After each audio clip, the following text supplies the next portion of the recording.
ನಮಸ್ತೆ ಸ್ನೇಹಿತರೆ, ಇವತ್ತಿನ ಕ್ಲಾಸಲ್ಲಿ ನಾವು ಕನ್ನಡದಿಂದ ಇಂಗ್ಲೀಷನ್ನು ಹೇಗೆ ಕಲಿಯುವುದು ನೋಡಿ ಸ್ನೇಹಿತರೆ. ಕನ್ನಡದಲ್ಲಿರುವಂತಹ ವಾಕ್ಯವನ್ನು ಇಂಗ್ಲೀಷಿಗೆ ಹೇಗೆ ಅನುವಾದ ಮಾಡುವುದು, ಹೇಗೆ ಭಾಷಾಂತರ ಮಾಡುತ್ತಾರೆ ಎಂಬುದರ ಬಗ್ಗೆ ನಾನು ನಿಮಗೆ ಡೀಟೇಲ್ ಆಗಿ ಎಕ್ಸ್ಪ್ಲೇನ್ ಮಾಡ್ಕೊತ ಹೋಗ್ತೀನಿ. ಸೊ ಈ ವಿಡಿಯೋ ಬಂದು ಇಂಗ್ಲೀಷ್ ಕಲಿಯಲು ಯಾರು ಬಯಸುತ್ತೀರಾ, ಅದೇ ರೀತಿ ನೀವು ಕಾಂಪಿಟೇಟಿವ್ ರಿಲೇಟೆಡ್ ಎಕ್ಸಾಮ್ಸ್ಗೆ ಪ್ರಿಪೇರ್ ಆಗ್ತಾ ಇದ್ದರೆ, ಸೊ ಈ ಮಧ್ಯೆ ತುಂಬ ಸಾರಿ ಕೇಳಿದ್ದಾರೆ ಸೊ ಈ ವಾಕ್ಯವನ್ನು ಇಂಗ್ಲೀಷಲ್ಲಿ ಹೇಗೆ ಕರೆಯುತ್ತಾರೆ ಅಂತೇಳಿ. ಅದೇ ರೀತಿ ಪ್ರಬಂಧ ಬರೆಯುವುದು, ಪ್ರಬಂಧ ಸೊ ಕನ್ನಡವನ್ನು ಇಂಗ್ಲೀಷಲ್ಲಿಗೆ ಅನುವಾದ ಮಾಡಿ ಅಂತೇಳಿ ಕೇಳುತ್ತಾರೆ, ರೈಟ್.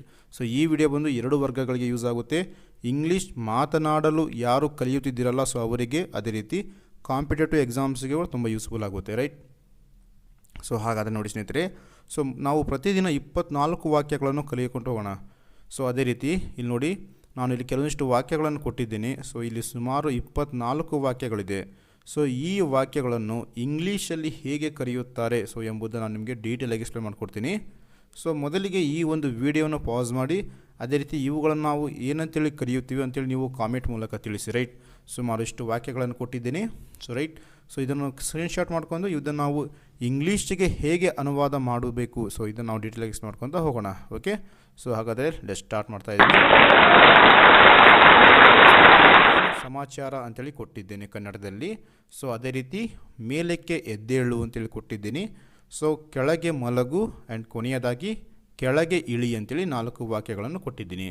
ಸೊ ಇದನ್ನು ಇಂಗ್ಲೀಷಲ್ಲಿ ಹೇಗೆ ಕರೆಯುತ್ತಾರೆ ಅಂದರೆ, ಸೊ ಮೊದಲನೇದು ಏನು ಸಮಾಚಾರ, ಸೊ ಇದನ್ನು ಇಂಗ್ಲೀಷಲ್ಲಿ ಹೇ ವಾಟ್ಸಪ್ ಅಂತೇಳಿ ಕರೆಯುತ್ತಾರೆ. ಸೊ ಅದೇ ರೀತಿ ಎರಡನೆಯದು ಮೇಲಕ್ಕೆ ಎದ್ದೇಳು, ಗೆಟ್ ಅಪ್. ಸೊ ಯಾರಿಗಾದರೂ ನಾವು ಮೇಲಕ್ಕೆ ಎದ್ದೇಳು ಅಂತೇಳಿ ಕರೆದಾಗ ನಾವು ಅದನ್ನು ಇಂಗ್ಲೀಷಲ್ಲಿ ಗೆಟ್ ಅಪ್ ಅಂತೇಳಿ ಕರಿಬೇಕಾಗುತ್ತೆ. ಸೊ ಅದೇ ರೀತಿ ಕೆಳಗೆ ಮಲಗು. ಸೊ ಕೆಳಗೆ ಮಲಗು ಅಂದರೆ ಲೈ ಡೌನ್. ಸೊ ನಾವು ಯಾರಿಗಾರು ಹೇಳ್ತೀವಲ್ಲ ಸೊ ಕೆಳಗೆ ಮಲಗು ಅಂತೇಳಿ, ಸೊ ಅವರಿಗೆ ಆವಾಗ ಲೈ ಡೌನ್ ಅಂತೇಳಿ ಹೇಳಬೇಕು ಇಂಗ್ಲೀಷಲ್ಲಿ. ಅದೇ ರೀತಿ ಕೆಳಗೆ ಇಳಿ. ಸೊ ಕೆಳಗೆ ಇಳಿದನ್ನು ಇಂಗ್ಲೀಷಲ್ಲಿ ಗೆಟ್ ಡೌನ್ ಅಂತೇಳಿ ಕರೆಯುತ್ತೇವೆ, ಗೆಟ್ ಡೌನ್.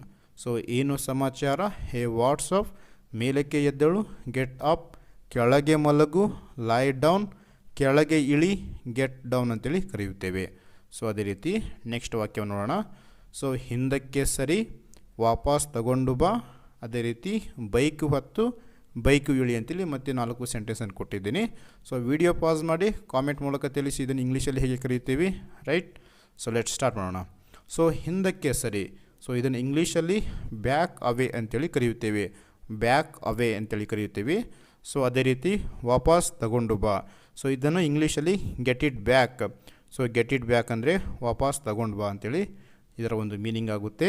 ಅದೇ ರೀತಿ ಬೈಕು ಹತ್ತು. ಸೊ ಬೈಕ್ ಹತ್ತು ಅಂದರೆ ಗೆಟ್ ಆನ್ ದ ಬೈಕ್ ಅಂತೇಳಿ ಕರೆಯುತ್ತೇವೆ. ಸೊ ಬೈಕು ಇಳಿ, get of the bike, right. ಹಿಂದಕ್ಕೆ ಸರಿ, ಬ್ಯಾಕ್ ಅವೇ, ವಾಪಸ್ ತಗೊಂಡು ಬಾ, ಗೆಟ್ ಇಟ್ ಬ್ಯಾಕ್, ಬೈಕು ಹತ್ತು, get on the bike, bike ಇಳಿ, ಗೆಟ್ ಆಫ್ ದ ಬೈಕ್ ಅಂತೇಳಿ ಕರೆಯುತ್ತೇವೆ. ಸೊ ನೆಕ್ಸ್ಟ್ ಸೆಂಟೆನ್ಸ್, 1 ನಿಮಿಷ ಇರು, ಅವರನ್ನು ಒಳಗೆ ಬಿಡು, ದೇವರ ಮೇಲಾಣೆ, ಅದೇ ರೀತಿ ಸ್ವಲ್ಪ ಹೊತ್ತು. ಸೊ ಇದನ್ನು ಇಂಗ್ಲೀಷಲ್ಲಿ ಸೊ 1 ನಿಮಿಷ ಇರು, ಹ್ಯಾಂಗ್ ಆನ್ ಎ ಮಿನಿಟ್ ಅಂತೇಳಿ ಕರೆಯುತ್ತೇವೆ. ಅದೇ ರೀತಿ ಅವರನ್ನು ಒಳಗೆ ಬಿಡು, ಲೆಟ್ ದೆಮ್ ಇನ್. ಸೊ ದೇವರ ಮೇಲಾಣೆ, ಐ ಸ್ವೇರ್ ಟು ಗಾಡ್ ಅಂತೇಳಿ ಕರೆಯಬೇಕು, ದೇವರ ಮೇಲಾಣೆ, ಐ ಸ್ವೇರ್ ಟು ಗಾಡ್ ಅಂತೇಳಿ ಕರೆಯಬೇಕು.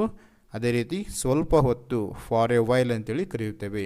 1 ನಿಮಿಷ ಇರು, ಹ್ಯಾಂಗ್ ಆನ್ ಎ ಮಿನಿಟ್, ಅವರನ್ನು ಒಳಗೆ ಬಿಡು, ಲೆಟ್ ದೆಮ್ ಇನ್, ದೇವರ ಮೇಲಾಣೆ, ಐ ಸ್ವೇರ್ ಟು ಗಾಡ್, ಸ್ವಲ್ಪ ಹೊತ್ತು, ಫಾರ್ ಎ ವೈಲ್ ಅಂತೇಳಿ ಕರೆಯುತ್ತೇವೆ. ಸೊ ಅದೇ ರೀತಿ ಇನ್ನೂ ಇಲ್ಲ, ಇನ್ನೂ ಈಗಲೇ ಇಲ್ಲ, ಚಳಿ ಇದೆ, ಬಿಸಿಲು ಇದೆ, ರೈಟ್. ಸೊ ಇದನ್ನು ಇಂಗ್ಲೀಷಲ್ಲಿ ನೋಡಿ, ಇನ್ನೂ ಇಲ್ಲ. ಸೊ ಇನ್ನೂ ಇಲ್ಲ ಇಂಗ್ಲೀಷಲ್ಲಿ ನಾವು ನಾಟ್ ಎಟ್ ಅಂತೇಳಿ ಕರೆಯುತ್ತೇವೆ.